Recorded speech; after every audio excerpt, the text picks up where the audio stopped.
I have a chart coming that I'm going to show you guys. I'm going to tell you a quick story because I know I retain more information when someone's teaching me when they tell me a story, so I can link it all together. But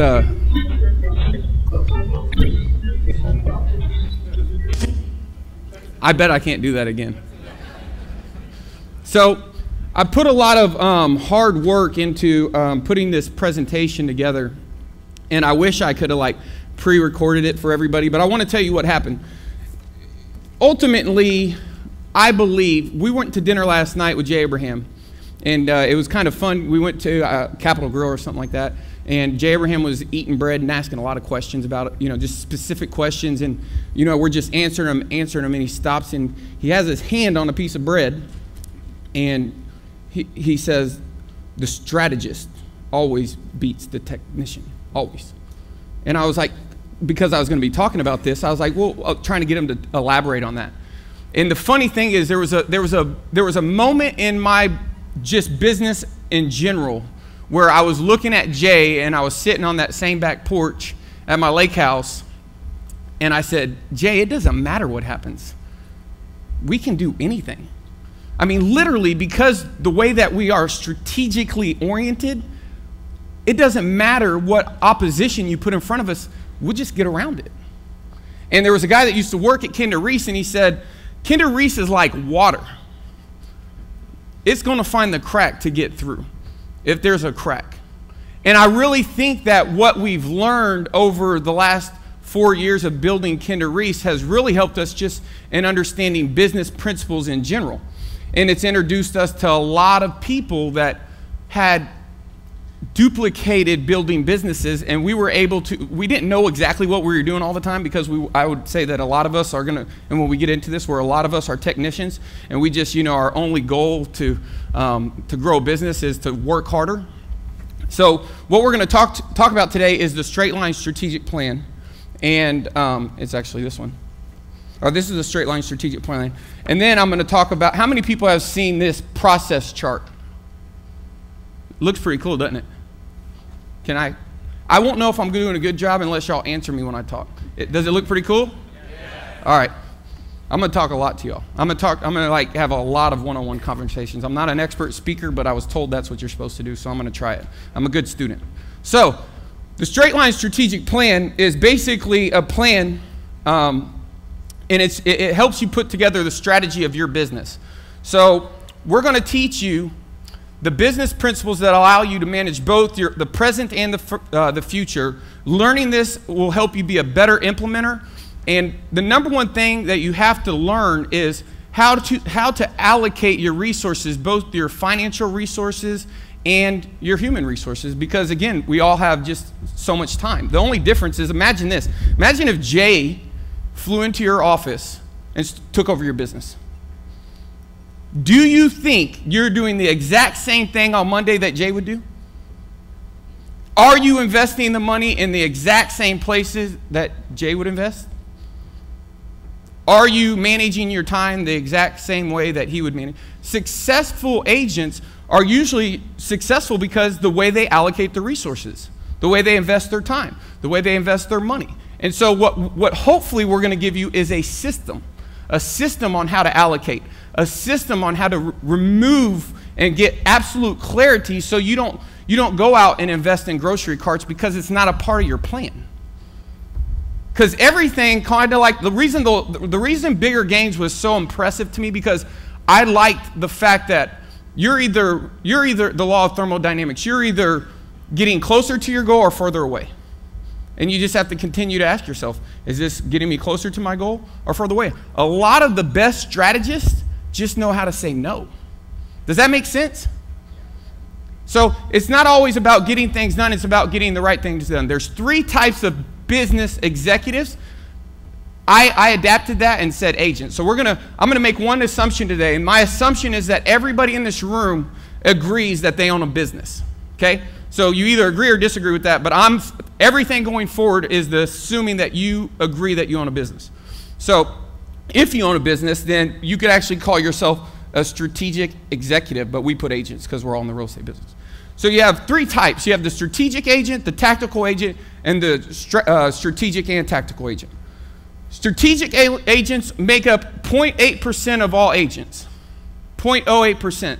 They're the big thinkers. They're not really into detail, but if you meet them, you're like, holy cow, this guy's smart, right?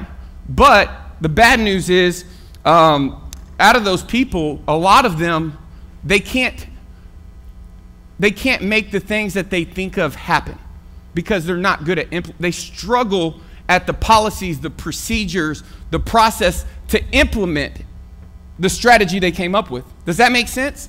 Yes or yes? All right. How can I position the strategic person? They think, how can I position the call so more of the prospects perceive me as the only option? How do I build trust? How do I differentiate myself? I mean, I spend a lot of time with Jay, and I know he spends a lot of his time thinking like this. You know, how can I send a DVD or a magazine that's perceived as a tear sheet so that when I go there, I don't have to be the best presenter, right? But if I do go there, how do I come up with a presentation? Because who wants to go on 30 appointments, right, to get 10 listings if you could go on 11? Because it's not about only being effective, it's about being efficient, right? So you want to get to your goal with the least amount of waste of time, energy, money. And so the process that I'm going to share with you, I believe, is what helped me and Jay manage our business, grow our business, and I'm going to give you a lot of resources behind it.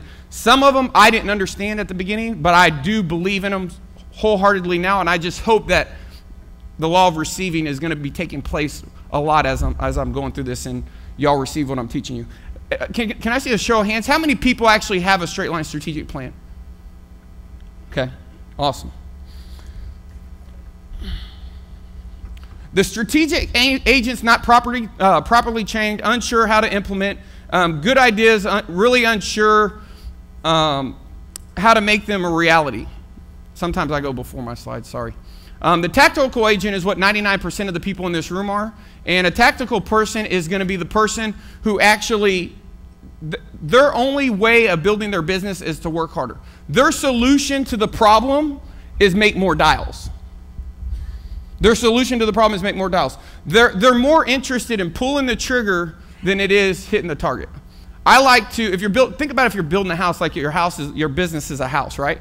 You're either gonna, cut a board and then, oh, I didn't measure it right, so that board's wasted, let me get another board, right? I like to think of it like you want to learn how to manage your business, but you want to measure twice and cut once, right? So spend a little bit time on the front end so you don't waste your time on the back end.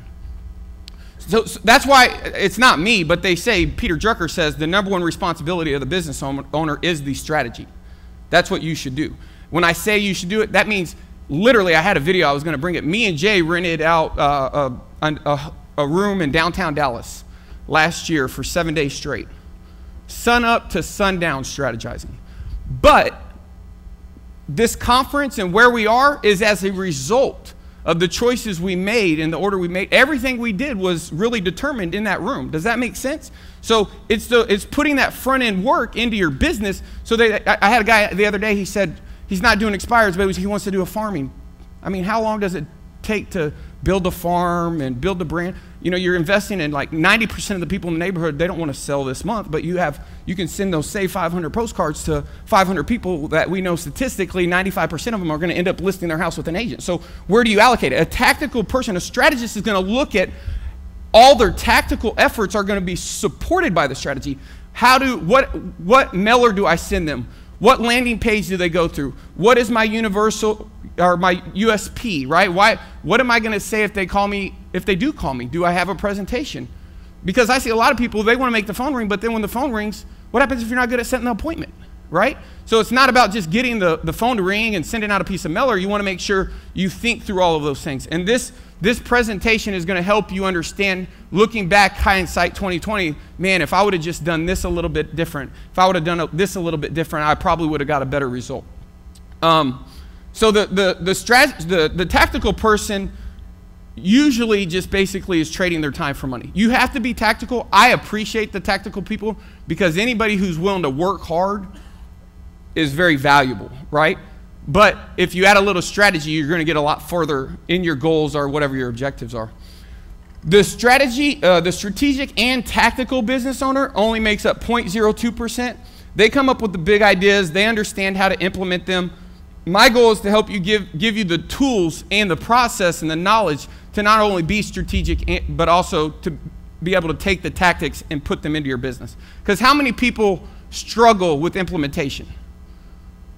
Because we all are, in anything that we do, it's a project, right? Like if you're going to start an expired campaign, if you're going to start a FSBO campaign, it's a project. And we're limited in projects with certain constraints. What are the constraints in a project? Well, there's resources, there's time, there's money. If you sacrifice, if you spend more money, you can get it done in a faster time.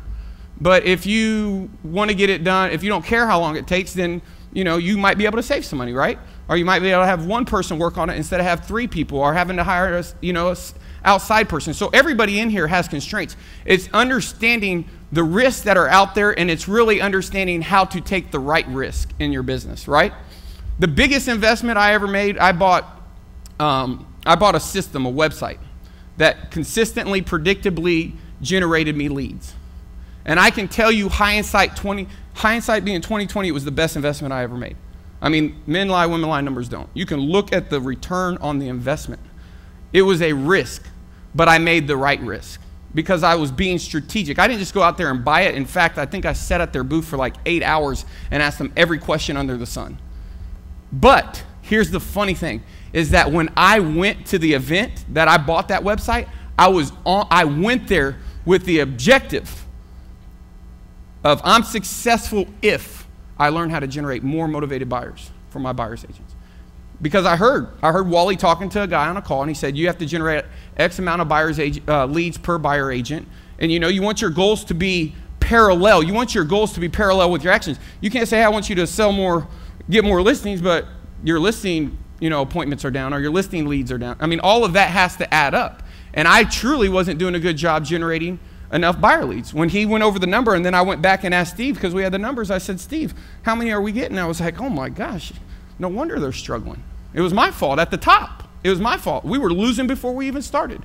And making that one tweet, it was weird. The business grew right back to where it was. We actually surpassed and have never looked back. We used to be about 50-50, now we're like 60-40. We surpassed buyer transactions making up the buyer side versus the listing side. So it's very, very important. The key to the next 3 days is implementation. In the back of your guide, there's going to be, I think it's, an action guide. What you want to do here, and I'm going to go through this whole process, it's going to make sense, and I'm going to speed up so we make sure we cover it all, because I don't want to not be able to get to everything I want to say today. But the action guide, you want to take all the things down. For years, before me and Jay went online, we've used Mini Moons, 5 p.m. We had a book, and it was a project worksheet book. A 5 was something we weren't going to get to this year, but we still put it down on a project worksheet. So every idea that we had was in a book. And then when we strategize, that book is almost like your ammo, right? That's your ammo. And so that's how you set up your plan of attack when you're looking through trying to solve certain strategic problems. We actually now do that online, but we did it for years with the project worksheets, and it's huge. So you're going to want to make sure you're writing everything down. Even if it's something you don't want to do, you still want to have it so that you remember it, that you could go back and reference it in the future. Being successful is not about doing 1,000 things different. It's about doing 4 to 8 things 1,000 times better. What I found is that there was this one agent, and he's actually in the room, and just imagine this. Imagine if you had the best system for generating buyer leads, if you had the best system for onboarding buyer's agents, meaning getting them onto your team and up and trained. You had a system, you had a clock that happened. This happens this day. You had the best system for generating leads. You had the best system for getting buyer agents up and running, and the best system for recruiting agents. So literally, you had a steady flow of people that wanted to work for you. You had a steady flow of leads to provide them, and you had amazing training that made them productive. That's only 3 things, right? So real estate's not really that. If you had those 3 things, you would do a ton of business. So it's not really doing 1,000 things that other people aren't doing. Really, the good, successful agents, in my opinion, do a handful of things 1,000 times better than everybody else. And so the goal is to go into this process of doing your straight line strategic plan. We're going to identify where you are maybe struggling and where you need to allocate your resources so that you can get one thing done, not try to get, you know, what I see a lot of times is people get like 5 things going and I'm guilty of this. So everything I'm telling you, I know by experience, okay? So the reason I'm telling you is because when I looked back, hindsight being 2020, I'm like one day we were in I think it was Chicago, and it was about 4 months ago. And Jay said, do you want a Red Bull? And I said, yeah, I want a Red Bull. And he went to go get me a Red Bull. I turned around, and I was just walking, and I was like, dude, I was thinking about all the things that we were trying to get done, and I was like, I didn't get that done, I didn't get that done, I didn't get that done. I was like, why am I trying to get all these new ideas, and I didn't even finish my plan? So I sent Jay a video, and it was me getting on the plane. I had paid to get on. I literally walked from there when he went to get me a Red Bull. I walked a mile back to my hotel. I got my plane ticket changed, and by the time Jay found me, I was getting on the plane to go home. And he's like, what are you doing? We got 2 more days here. I thought we were going to watch the fight tonight. And I was like, dude, it just came to me. I mean, I said, I'm over here trying to get all these other new things going, and I even finished what I started. I was like, and this is where this, and you can ask Steve and Megan. I came to that's where this process chart. I wanted to know, how did I want to do a raving fan dedicated site with the, you know, the card and the key, and why isn't that not up and running in my business? I wanted to do it. I've been talking about it. I wanted a blog, and I wanted to be able to communicate and get people registered. I wanted to do all those things, and I still haven't done them, and they were even priorities. I even did it in strategy, but my process wasn't down. So I'm going to show you not only how to lay out your strategy, but I'm going to also teach you what I feel like is how to make it happen. Because ideas don't make money, people do. You have to be able to execute and implement. Does that make sense? All right. So, see, who knows the squirrel? The cartoon.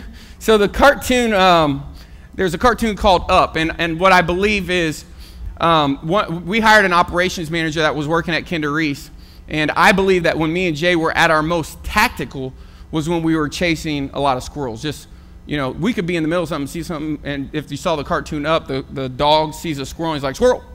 And it forgets exactly what he was working on. That was how we were. You know, you're just sitting there, and next thing you know, idea. You know, you can't even finish the one that you were starting. So it's not about having those ideas. You may get 10%, 60%, 90%. The best thing is getting one thing started and finished.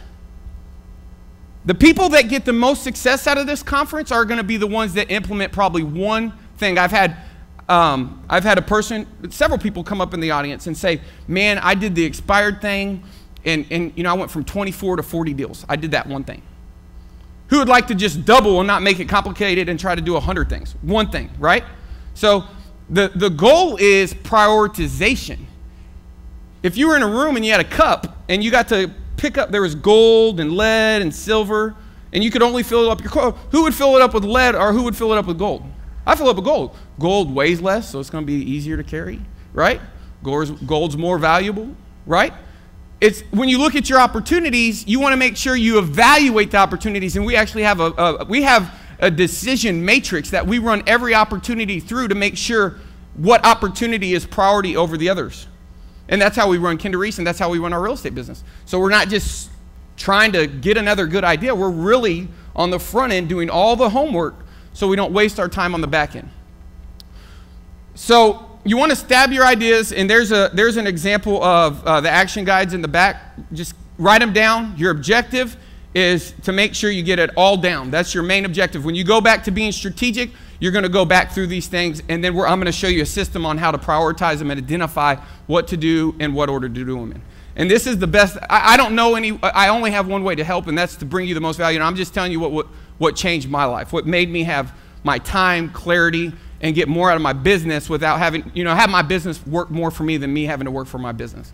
And so I believe this is the most value. A tactic is like an advertisement. A tactic is a website. A tactic is a sales call. It's an email. It's just something that you do to generate business, right? A strategy is going to be your long-range goal. It's going to be the overall impact. It's what you ultimately accomplish.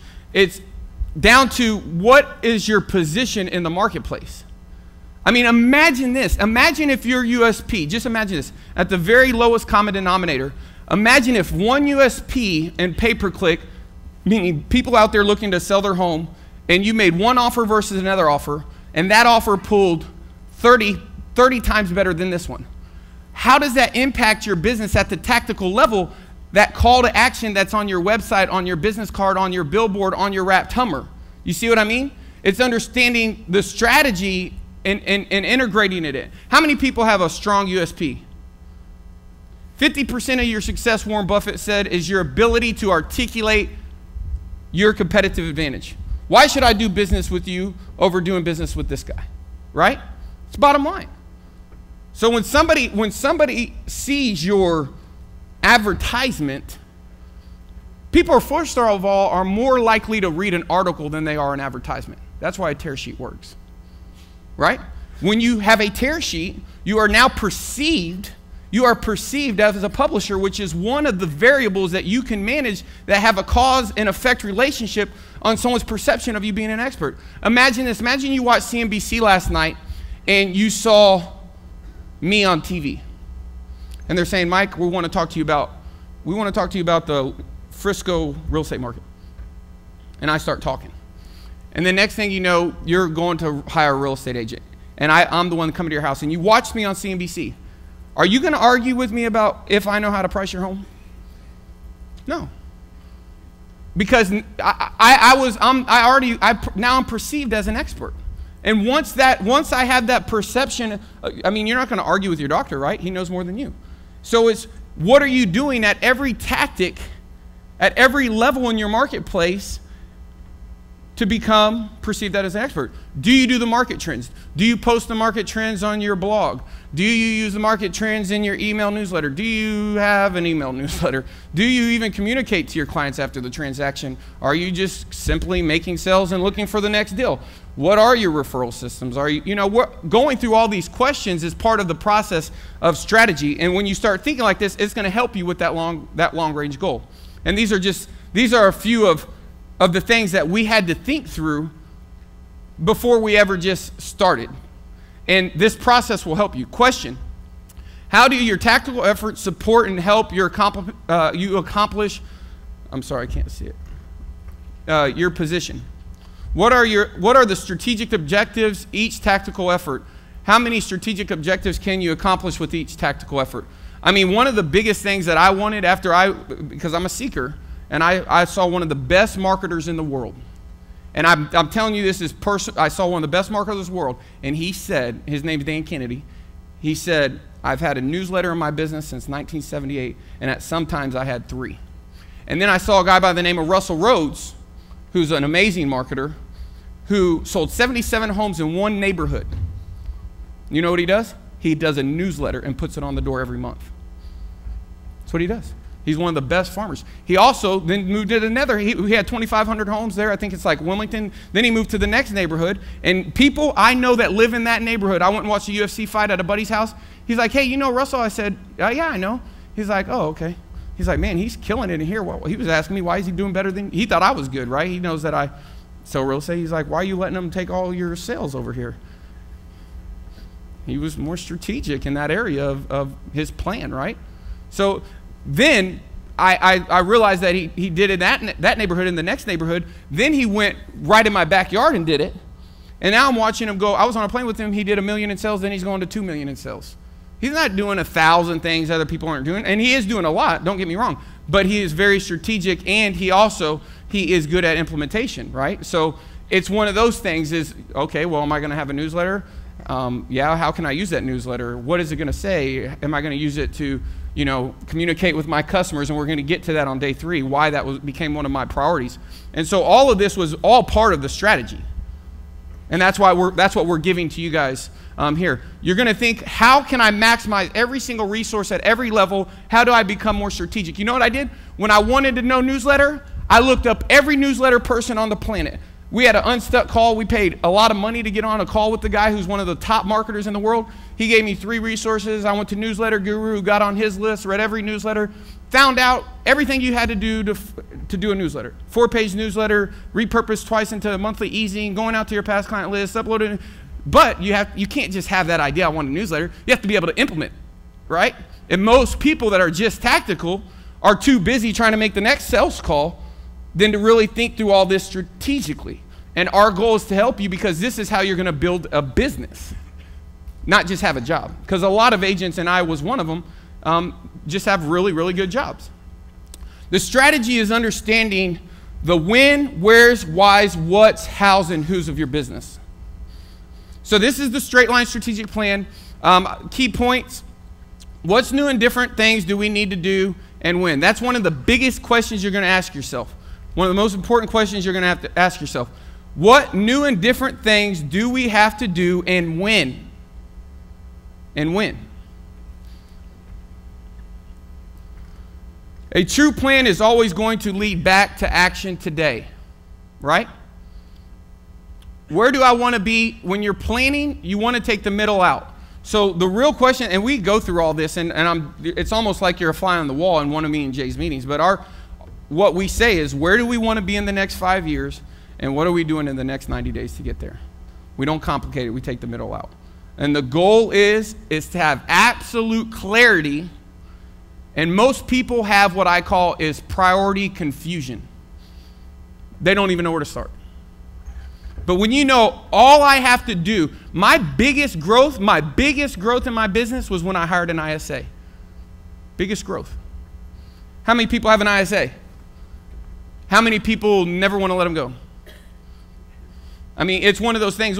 Everybody in here has so much opportunity, and that's why you should be really, really happy, because when we talk about the ISA position, you're either at ISA or you have one. It's a huge opportunity, right? But when do you hire an ISA? Why do you hire an ISA? What person? You don't want to hire the wrong one, because what's the cost of a bad hire, right? And back to Jay's lessons is, who has the baddest ISA in the world, and how'd they hire him? What do they pay him? And those are the types of things that we go through when we're doing our 90-day planning. When we're going through our 90-day planning, one of the biggest things that drives your strategy is going through your SWOT analysis. You are either moving further away from your goals, or obviously, or you're staying in the same place. I already said that, so sorry, that's the law of thermodynamics. We're going to start going through the strategic plan here. Again, what's that? ISA is an inside sales agent. Inside sales, and we're covering it after lunch. At one time, I had 3 inside sales agents. And literally, Kathy, she's not here today, she used to call me one a day. I had a listing appointment every day, one a day, and he set them up. Every day, set them up and knocked them down. And when you quantified it out, it was the best allocation of resources. It was the best investment I had ever made, period. Could not have really made that huge leap, because once he started setting those up and I was just going on the appointments, and we'll get into that at the next presentation. The point being is that at the end of the day, there's things that you're doing and you're not doing, and the goal is to identify what are the things you're currently doing, what are the things you need to do, where do you want to be in the next 5 years, and what are you doing in the next 90 days to get there. So let's go over this straight line strategic plan. It starts with your core values. These are the 10 commandments. I promise you, one of the biggest lessons I learned last year was this: you can't cut and paste someone else's core values. Okay? I've done that, and I've cut and pasted someone's mission statement. I was like, oh, that's a really good mission statement. I'm going to take that one right there. The core values are the 10 commandments. They drive and protect the company culture. You should have at least 5 to 8, and they should be phrases. A core value is one of the ways, like Chet Holmes talks about. He goes into a company, has 2,000 people, and they're really trying to decide what the core values are, and they start asking all these questions to all these people, and they say, name 5 people that are, really helping the company you feel are the most important part of making this machine run. And out of these 2,000 people, this lady named Kathleen or something was on like 70% of everybody's list. So they went and asked more questions, and they were like, so one phrase about Kathleen, and they came up with the phrase of Kathleen was, she didn't take no for an answer. And that was one of the company's core values. So now what you realize is, people in our company, we don't want people that take no for an answer. We don't take no for an answer. And that was how they came up with them. What happens is, when you don't have core values, you keep that agent that you shouldn't keep on your team. You hire that person that you should have never hired. Who's ever made that mistake? You're like, man, I really want to let that person go, but you don't. That's when you don't have your core values figured out. Because here's what happens Jack Welch says, when you hire a person, you ask 2 questions. Did they get the result, and do they fit your company's core values? Someone who does both is an easy decision, right? If they do both, if they get results and they support your company's core values, you keep them. Someone who does neither is an easy decision. They don't get results, they don't support your core values, you get rid of them. The real hard part of running a business is when someone is getting results but doesn't support your core values. And that's where you ask yourself, would you enthusiastically rehire this person? If there's someone working for you right now and you honestly can't say you would enthusiastically rehire him, then you need to fire him and top grade. You have to. And you don't want to get to the end of your career and say, you know what, the reason I didn't make it is because I wasn't able to make the right decisions. But it was still your choice. How many people have had someone work for them before that they knew they should have fired him and they didn't? Everybody. Does this question help you? It helped me because there was people that I knew that truly affected the culture of my business that I didn't do this with, and the long-term effects of that, they were the negative Nancy. They were the person that like literally wanted to tell everybody why everything didn't work. Even though they were making sales, they were the ones that wanted to email the leads instead of call them. You know what I mean? And then I had to argue with them about everything. These are the people you let go, and your core values it's a tool for growing your business. You can go to jimcollins.com. Me and Jay watched this video in December in the Hotel Zaza downtown. We watched this video 5 times, and it's called jimcollins.com. Author of Good to Great, Built to Last. There's a video called The Who Before the What, and when you watch it, you will absolutely know with absolute certainty if you ever have a hiring problem what you need to do and how it affects you. You don't want to cut and paste them. You want them to be phrases. One of the cool ones that my buddy has is no ego or no fear. I was talking to a buddy that's been tremendously successful, and I was telling him, he's like, so what are you talking about? I said, strategy. I was like, right now I'm working on the core values section. I said, it's hard. I said, I didn't get core values. And I don't know if I'm going to be able to transfer that, value of those lessons. And he was like, man, we just changed ours. And I was like, really, really? He said, yeah. He said, we used to have them like this, and then we started going through them. And then we just started sharing amazing stories of how we were able to run our business and how that affected us. That's why this lives on the top of the chart. The mission is, why are you in business? That's very, very important. There is a book out there that I'll give you a recommendation. I think is it Start With Why, John? And then the vision is, where are you going and who are you targeting? You can go out to the HBR, Harvard Business Review, and there's an article that you can buy called Building Your Company's Vision. It's very cheap. It's like $10. It will sum up all of this part. But I really highly recommend you getting that article and reading it. It's very, very amazing. I mean, if you think about it, the most impactful people in the world. Let me tell you the best advice I ever get. People will never, your team and the people that work for you will never buy into your goals, but they will buy into your vision. They will not buy into your goals, they'll buy into your vision.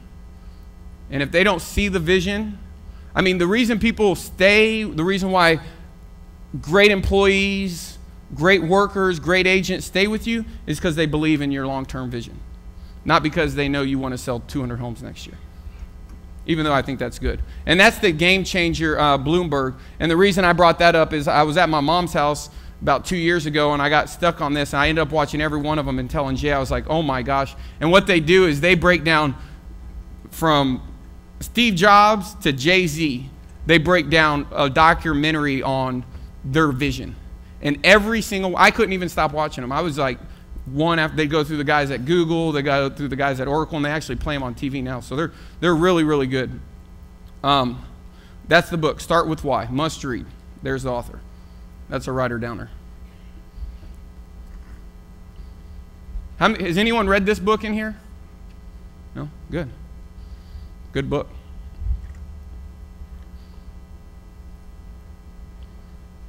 Look at that. See, I just keep going. See, it's in my head. I just keep going, so it's hard to stay on. We didn't used to have these down here, so it's kind of, I'm usually like, wind me up and let me go. And then, oh man, I wish I would have said that afterwards. So anyway, the vision of NASA, their goal was to put a man on the moon. And one of the things that we hired in a consultant, and he came in and he was telling the story about when his mom or aunt, someone worked at NASA, and they took him into the janitor's room, and above the janitor's door, it said they were going to put a man on the moon. It was like, our mission is to put a man on the moon. I mean, that's the mission.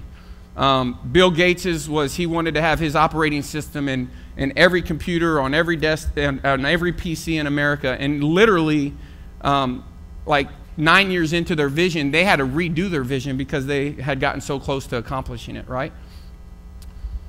So vision, who is your audience? And how do you reach them? At the top of this chart, and there should be, this chart should be in the back of your book, right, Megan?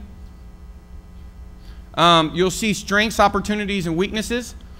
One of the most important things this is going to drive your strategy meeting when you get to strategy. Your opportunities, what you really want is you want to really focus in on the opportunities and threats. The opportunities is going to be the ones that if you accomplish this thing right here, then your business is just going to blow up. I mean, this is like, you want to narrow it down to about 3 to 5 just really strong opportunities.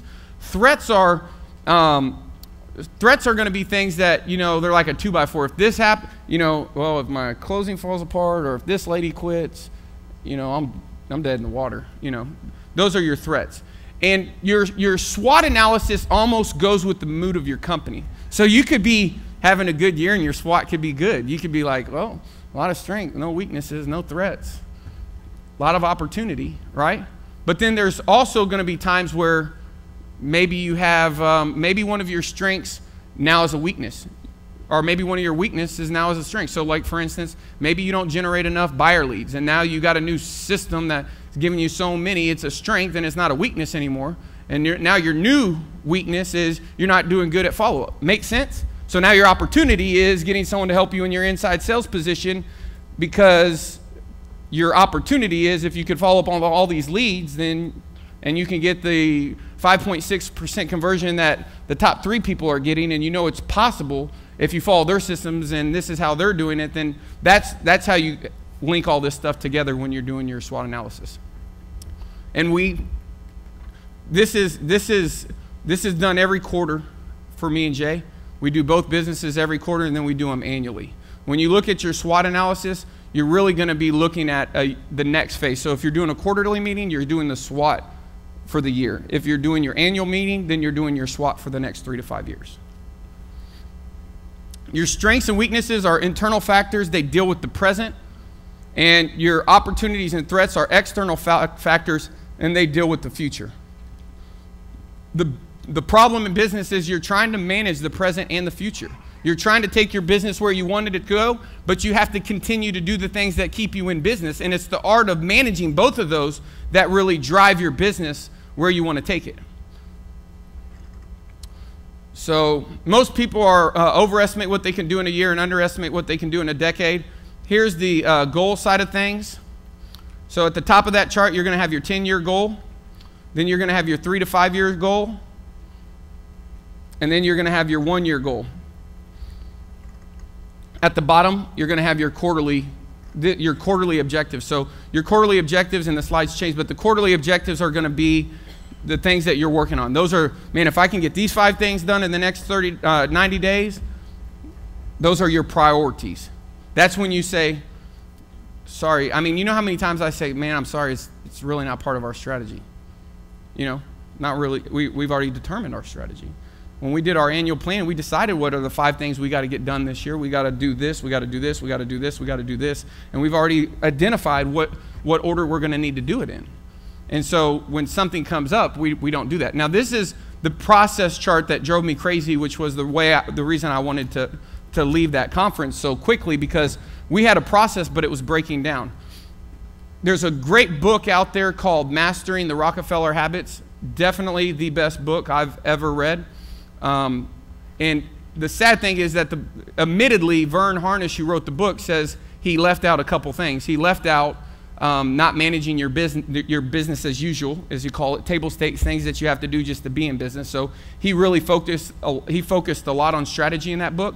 And so he didn't have something we could buy that showed us how to do it. He just wrote a book, and then it was like, okay, in theory, that's all cool, great, but how does all this work together? So you should have a process chart in your business. And since I thought strategy was the most important one, you should actually have 5 to 9 process charts. You should be able to make when someone says, how do you get a lead? You should be able to say, well, here's our process for lead management. A lead comes in, it goes to here. When you hire a new person, you should be able to say, here is the process. When you want to be people dependent, or system dependent, not people dependent. You want to have, you would rather have system breakdown. And that's what was happening. What happened with us, and I'll make it real quick, is and I said, we got to have a checkered line here, like at a race where you know, when you start a race where it starts. We were doing all this, but we really missed these kickoff meetings that really drove down all the tasks, dependencies, the objectives. So like, for instance, we did this raving fan. We wanted to get a raving fan blog. We had laid out all the things. What are the milestones? We want a blog. We needed copy written. We wanted emails. We wanted to do a huge launch to all of our past clients and lists. We wanted to buy more material. We had all these things. And what happened was, when we got out of strategy, we never identified all the tasks, actions today that needed to be done. So then next thing you looked up, it's like, hey man, that was a great strategy meeting. Nothing was happening. Well, I mean, we were very strategic, but we didn't finish what we started. And when I started going back, because I knew that I had good intentions, but guess what? You have to have good systems. And so what I created was, I was like, okay, because last time we were in a car and we had all these priorities, and this girl was driving me and Jay and another guy to Austin, and we had to leave in the middle of it, so we were trying to prioritize them. I was like, well, you know, we usually all come up with our priorities and we put them together, and then we all have to decide which is priority. And sometimes we do that independently, and sometimes we don't. And it was like, well, is there a benefit of having independent thought where everybody can bring to the table what they think they need to do over the next quarter? So we started flowing out this process, and this process is this process chart, and I don't know if it's in there, but we will give you a copy if you want to check it out. And basically, this process starts out with pre-strategy. So at the top of this chart, you have your pre-strategy it's basically 3 sections. Your pre-strategy is, the objectives is to notify everybody on the team of the time, the date, the location, because there was days that we had strategy, and I'm getting a call and say, hey, where are we meeting? Are we meeting up at Texoma, or did we get you know what I'm saying? And that just wasn't figured out. It was, hey, we're doing strategy and it's here in our calendar, but we didn't have a system. There was nobody accountable for scheduling and notifying everybody where, when, and all those types of things, right? So the process, it happened sometimes randomly and sometimes it didn't. So I was going through all the things of, you know, one day Jay called me and didn't know. I was like, that's not a good system. A good system isn't us calling each other the day before. We need to have a better system. So we laid it out. We had someone who was responsible. We all do what we call as proposed quarterly priorities. So Jay has a sheet, he fills them out, I fill mine out, Megan fills hers out. Everybody does them, and then we create what we call as a compiled quarterly priority. So all of them are compiled. And our objective of pre-strategy is to walk in the meeting the first day of strategy and not start the brainstorming. That everybody already put in the work prior to that. And in a perfect world, that's where you're going through the SWOTs and you're laying down the opportunities. And when you walk in day one on Monday morning for strategy, you're like, all right, we have everything we need. Let's get to work. What we were doing is we had an agenda, but that part of the process was eating up our time to where we weren't getting finished. And so some of the good things is that you never want to put strategy like an appointment after it. It don't work. You drive strategy till it's done. So like you always want to, you would rather have extra time to go do other things. So you block out 2 full days and lay it all out. That's what we do. We do this every quarter religiously. And I guarantee you, if you're committed to do it, what happens is you get clarity and focus, and you know absolutely with 100% certainty what you have to do today to get to where you want to go. There's no question, because you spent that time on the front end. Everybody knows what, when, where, why, how, the task, what order, everything. Does that make sense? So this is pre-strategy. Our strategy day, pre-strategy, the task is, these are the tasks. So the way that we have the objective, we have the process, then underneath we have the tasks. The tasks are, we request the list, we compile the list, and then the project manager compiles individual AQPs, which are approved quarterly priorities, into one document, and then the compiled quarterly priorities, and they post it in 5 p.m., which is a project management tool that we use that's really, really cheap. We've used many moons. This is how we manage our real estate businesses, and this is how we manage Kinder Reese. So the benefit by getting your team to send back their own process quarterly priorities, you get the benefit of independent thought, thinking from each team member, and you'll be surprised, man. A girl on our team told us, you know, we needed culture. We were like, I would have never told you that we had to have better culture. Didn't even know it. And when we started going through and thinking about, you know, everybody's, you know, if you have a good culture in your business, people will just work to work because they just love being there, right? And culture retains talent. You have to have a good culture, and I think that it was the right thing to do, but guess what? We didn't have a culture system. Now we got a culture system. We actually have celebrations every quarter. We do a 5K as a team every single month. So I think we're doing the Warrior Dash next month as a team. Everybody can go. We float it all out. It was one of our quarterly priorities, was we wanted to have a great culture as a team and working together, and how are we going to do this? It wasn't just an idea, oh, we need to have a better culture so everybody, no, it was, okay, well, how do you have a better culture? And we drove all that out in that strategy. And it became a priority, and we implemented it.